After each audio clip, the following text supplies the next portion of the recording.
Everyone looks at Ascended Heroes and immediately think, hell yeah, this is our Scarlet and Violet version of Crown Zenith. And honestly, that's not a bad comparison. Crown Zenith was one of the most beloved sets of the entire Sword and Shield era. It was one of the best send-offs to a series we had ever seen. It had amazing artwork, and it had hits everywhere. Collectors absolutely loved it. But here's the part that nobody's really talking about. Ascended Heroes might look just like Crown Zenith, but structurally, it's releasing in a way that could make it way harder to find. And it has nothing to do with the hype. It has nothing to do with the chase cards, and it has nothing to do with the scalpers. It's the combination of how this set is being printed, when it's landing in the calendar year, and how small each product wave might actually be. I'm not here to scare anyone. I'm not a doomsday collector. I'm just putting together the patterns I've seen as someone who runs a store, who talks to distributors every week and watches how these sets behave in the real world. Before we jump in, let me know in the comments, are you planning on grabbing some Ascended Heroes? This is real collector talk. No hype, no nonsense. Let's break it down. Let's clear up the biggest misconception right away. Ascended Heroes is a mini set, but it's not just a mini set. Crown Zenith was a mini set. Prismatic was a mini set. And Ascended Heroes is structurally closer to Crown Zenith because it showcases the Scarlet and Violet standout cards, just like Crown Zenith was for the Sword and Shield era. But the supply is looking a lot closer to Prismatic than it is Crown Zenith. And let's fix a common myth while we're here. Prismatic was not a waved release. People say it was, but it wasn't. It basically came out in one big surge and got completely eaten alive by demand, and Pokémon immediately moved on. It was a heavily short printed, but it was not waved. Ascended Heroes is the opposite problem. This set is being released slowly, spaced out products, and it might be split up into multiple waves on top of that. That combination, a Crown Zenith styled product structure with prismatic level supply pressure, is where scarcity can creep in. Because mini sets do get printed heavily, sure, but they take forever to hit that market and for it to catch up to demand.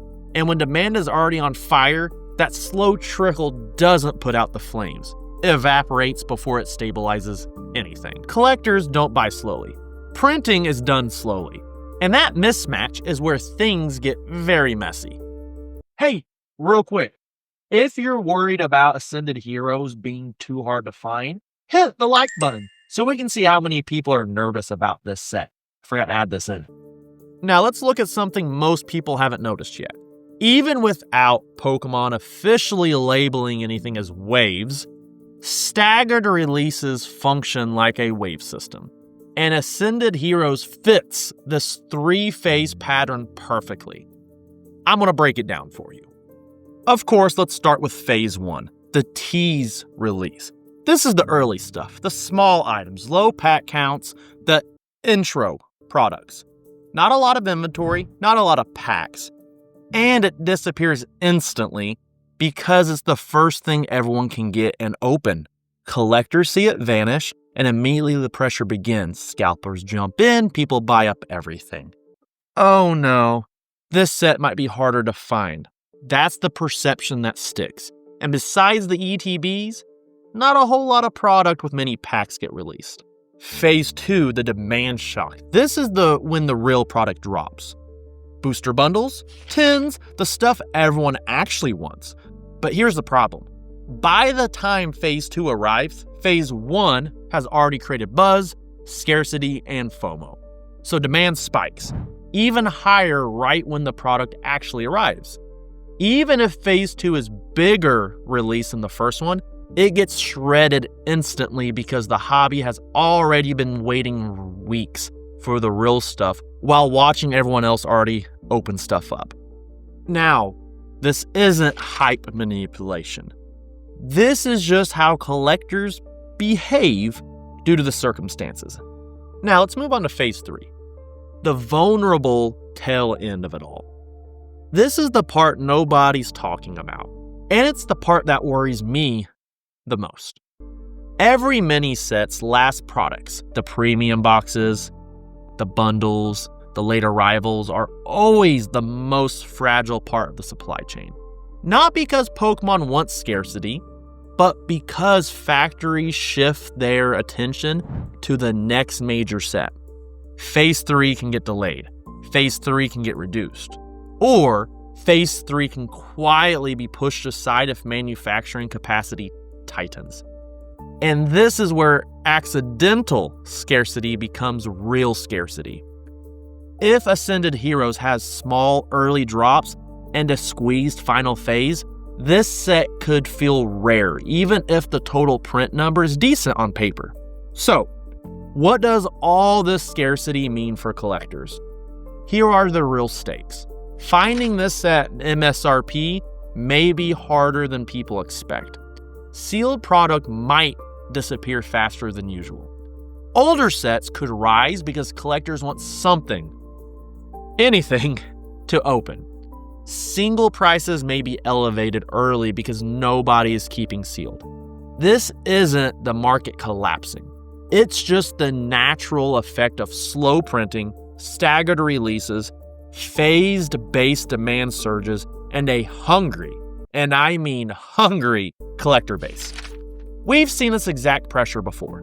Last year's drought skyrocketed the floor on multiple Scarlet and Violet sets. Ascended Heroes is dropping into the same kind of environment, and it could behave the exact same way, possibly worse. Here are the questions nobody's asking, but everyone should be asking. What happens when a Crown Zenith styled showcase set doesn't get a Crown Zenith level supply? What happens when the release is stretched across months and each month's drop is tiny? What happens if a wave gets delayed or cut altogether? What happens when collectors have pent up anxiety of not being able to grab anything new? What happens when a set with strong pull rates lands in tiny waves? Every single one of those questions leads to the same answer. Sealed dries up. Singles spike, collectors scramble. Not because the set is the rarest thing ever, but because of when and how it is printed. This is the part of the hobby people underestimate or don't quite fully understand. Here's how this plays out if nothing changes. Phase 1 disappears instantly. Phase 2 gets annihilated because demand spills over. Phase 3 becomes a gamble. Older sets rise because people want to open something. Pull rates encourage ripping sealed instantly. Pull rates encourage ripping sealed instead of holding it. Sealed runs out faster. Then the market tightens. Collectors start panic buying whatever they can find. None of this requires hype. None of this requires scalpers. None of this requires manipulation, which I promise I'm not doing. It's just the math of scarcity, stage releases, and a hungry collector base. This is what happens when supply moves slow and demand runs fast. Ascended Heroes is not dangerous because it's too hyped.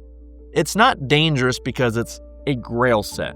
It's not dangerous because Pokemon is trying to engineer scarcity like the conspiracy theorists would like you to believe. It's simply a Crown Zenith styled showcase set, which are always awesome, landing in a Prismatic styled supply environment, released in 3 functional phases during a hunger period of the hobby. That combination alone can make a set feel rare. This isn't doomsday. This is just real collector talk. If you want to understand why this kind of release structure creates scarcity and why reprints don't magically fix it, watch my breakdown on reprints versus restocks next. It will make Ascended Heroes make a lot more sense. And if you stuck around this long on this video, that makes you a true collector. I appreciate you sticking around watching these videos that I spend a lot of time on making. They're not the best, but I do put a lot of effort into them. And again, if you stuck around this long, why don't you subscribe? We put out great content every week, and we got another collector index video coming out soon. My name's Elias from Bulba Cards, and we will see you here next time.